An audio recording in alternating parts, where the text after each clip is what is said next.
বউয়ের হাত খরচ কোনোদিন আপনার আম্মা আব্বার কাছে দিবেন না, কোনো দিন দিয়েন না। যদি আপনার বউকে মাসে 2000, 3000, 5000 টাকা আপনার আম্মা আব্বার কাছে দেন, তাহলে আপনার আম্মা আব্বা 5000 টাকা দিলে আপনার বউকে 4000 টাকা দিব।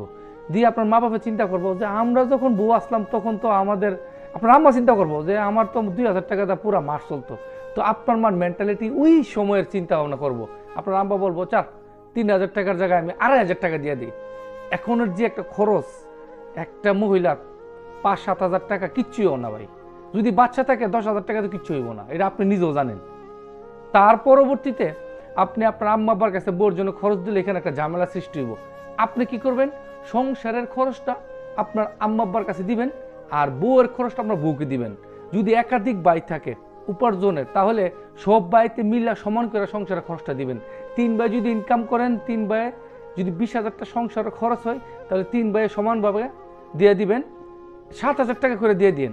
যদি 3 ভাই থাকে 20,000, 21,000 টাকা খরচ হয়, তাহলে কি ঝামেলাটা কম হবে। আর বউরে আপনি আলাদা করে যত দিয়ে বউকে কন্ট্রোল করতে পারবেন, তা বউকে আলাদা দিবেন। তারপরে একটা নিনজা টেকনিক অ্যাপ্লাই করবেন।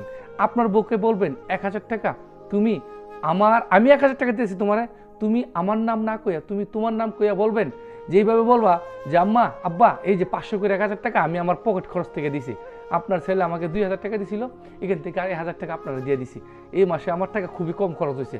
এটা কিন্তু আপনি দিচ্ছেন, কিন্তু আপনার বউ তার নামে টাকাটা আপনার মা ফেরে দিচ্ছেন। তখন আপনার আম্মা আব্বার মধ্যে একটা সুন্দর একটা সম্পর্ক হইব, আরও সম্পর্কটা মজবুত হইব। কিন্তু বউয়ের হাত খরচ দিব না, মা বাবার কাছে দিয়েন না।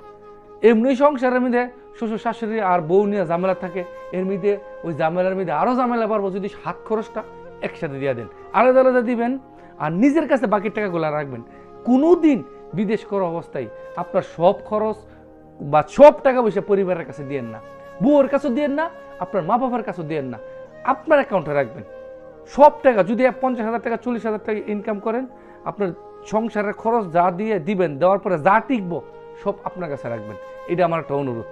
ভিডিওটা ভালো লাগলে শেয়ার করে দিন, আর একটা কমেন্ট করে আপনার মতামত জানাবেন। ভালো থাকবেন। আসসালামু আলাইকুম।